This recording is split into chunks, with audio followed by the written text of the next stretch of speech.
আবক্ষ কল্যাণ পরিষদ এটা একটা কল্যাণমূলক একটা অর্গানাইজেশন। সেই অর্গানাইজেশনে আমি এটার প্রতিষ্ঠাতা। তো এখানে আমাদের প্ল্যানিং হলো আসলে হাজিদের এবং হজ এজেন্টদের কল্যাণে আমরা আসলে আমরা কল্যাণে কাজ করব। সেই কল্যাণটা হচ্ছে যে আমাদের এজেন্টদের 100 থেকে 300 কোটা, এটা সরকারের বিধিমালা নীতিতে আছে। সেই নীতি ছাড়াও এবং সৌদি সরকারের চাপে আমরা 1000 কোটা করতে হয়েছে। 1000 কোটা করতে গিয়ে আমরা একটা এজেন্সি করতে পারি না, আমরা 20-25টা এজেন্সি মিলে আমরা একটা লাইসেন্সকে লিড করেছি। তো এইটাতে আমাদের অনেক বিশৃঙ্খলা হয়ে যেতে পারে। আর যারা আমাদের সহযোগী লিড এজেন্ট, তারাও তো তাদের সক্রিয়তা থাকে না। তারা যদি নিজেরা হজ করতে পারে, নিজেরা যদি বাড়ি ভাড়া করতে পারে, নিজেরা যদি আপনার ওখানে টাকাটা ট্রান্সফার করতে পারে তাহলে ঠিক আছে। আর যদি সব লিড এজেন্সির মাধ্যমে করা হয় কিন্তু তারা বঞ্চিত হবে। তো এই জিনিসগুলো আমরা সরকারের সাথে আলোচনা করতেছি।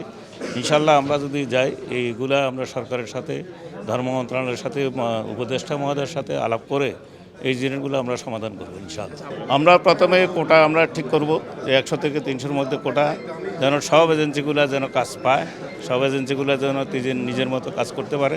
এটা হলো আমাদের 1 নম্বর। 2 নম্বর হচ্ছে আমাদের সরকারের কাছে 160 রিয়াল করে আমাদের প্রতি প্যাসেঞ্জার, প্রতি যাত্রী 160 রিয়াল করে জমা আছে। সেই টাকাটা আমরা উদ্ধার করার চেষ্টা করব। তারপরে আমাদের এখানে হাফ পল্লী আছে। হাফ পল্লীটা আমরা কিনেছি। সেই হাফ পল্লীটা কিছু খণ্ড খণ্ড জমি আছে, এগুলাকে আমরা যদি একসাথে করে আমরা করতে পারি তাহলে এটা কোটি কোটি টাকার সম্পত্তি হয়ে যাবে। এজেন্সি এবং হজযাত্রীদের স্বার্থ রক্ষার করার উদ্দেশ্য নিয়ে কিন্তু হাব গঠিত হয়েছে এবং বিগত দিনে সকল সময় হাবের ভূমিকা ছিল হজযাত্রীদের কল্যাণ প্রথমত, দ্বিতীয়ত হলো এজেন্সিদের স্বার্থ রক্ষা করা।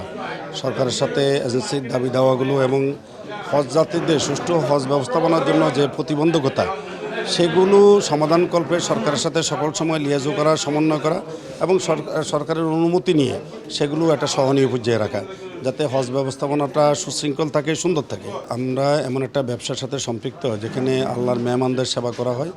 মুসলমানদের 5টা স্তম্ভের একটা অন্যতম স্তম্ভ হলো হজ।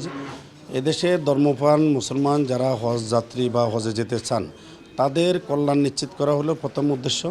দ্বিতীয় উদ্দেশ্য হচ্ছে, যেহেতু আমরা ব্যবসায়ী, যারা এই ব্যবসার সাথে সম্পৃক্ত হজ এজেন্সির মালিক, তাদের বিদ্যমান যে সকল সমস্যাগুলো আছে, যে প্রতিবন্ধকতাগুলো আছে, সরকারের সাথে আলোচনা করে সেগুলো সমাধানের চেষ্টা করা।